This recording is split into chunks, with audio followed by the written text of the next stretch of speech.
Good afternoon সবাইকে। তো তোমরা সবাই কেমন আছো? আশা করি ভালো আছো, আর আমিও ভালো আছি।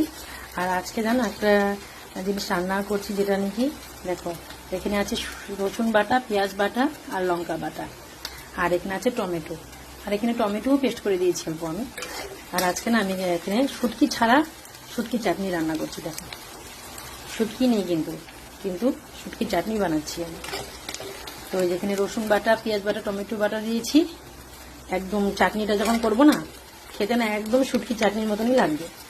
তো তোমরা বানিয়ে দেখবে ঘরে, দেখবে একদম খেতে একদম শুটকি চাটনির মতন লাগবে। এখন পেঁয়াজগুলো লাল লাল করে ভেজে নেব, তারপরে আমি ভাজার পরে আমি মশলাগুলো দিয়ে দেবো। সব মশলাগুলো দিয়ে টমেটো দিয়ে তারপরে একদম ভাজা ভাজা করব। তো তোমাদের দেখাচ্ছি আমি কেমনি শুটকি চাটনিটা বানাই, শুটকি ছাড়া শুটকি চাটনি। এখানে আমার পেঁয়াজগুলো ভাজা হয়ে গেছে, আমি মশলাগুলো দিয়ে দিলাম।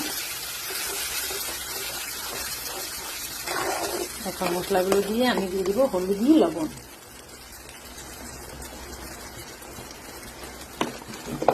হলুদ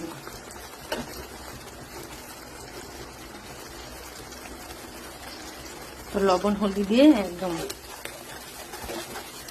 আর একদম কষা কষা হবে, ভাজা হবে। তারপরে আমি টমেটোগুলো দিয়ে দিব।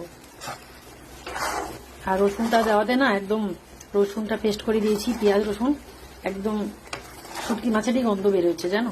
সত্যি তোমরা বানিয়ে খেয়ে দেখবে, শুটকি ছাড়াও তোমরা একদম শুটকি চাটনি খেতে পারবে ঘরে এরকম করে রান্না করলে। তো দেখো, এখানে আমার চাটনিটা একদম রেডি হয়ে গেছে। আর দেখো কালারটা খুব সুন্দর এসেছে। আর আমি একটা টেস্ট করে দেখেছি যে অনেক টেস্টি হয়েছে, মনে হচ্ছে আমি শীতলের চাটনি খাচ্ছি। শীতল নেই, শুটকি নেই, কিছু নেই, তা মনে হচ্ছে যেন শীতলের চাটনি। তো তোমরা যদি এরকম করে বানিয়ে খেয়ে দেখবে, দেখবে পুরো মনে হবে তুমি শীতলের চাটনি খাচ্ছ। সবসময় তো আর ঘরে শুটকি থাকে না, একটু করে বানিয়ে খেয়ে দেখবে, মনেই হবে না যে শুটকি নেই এটার মধ্যে। তো চলো, যদি আমার রান্নাটা ভালো লাগে তো লাইক কমেন্ট করবে। সবাই সুস্থ থেকো, ভালো থেকো।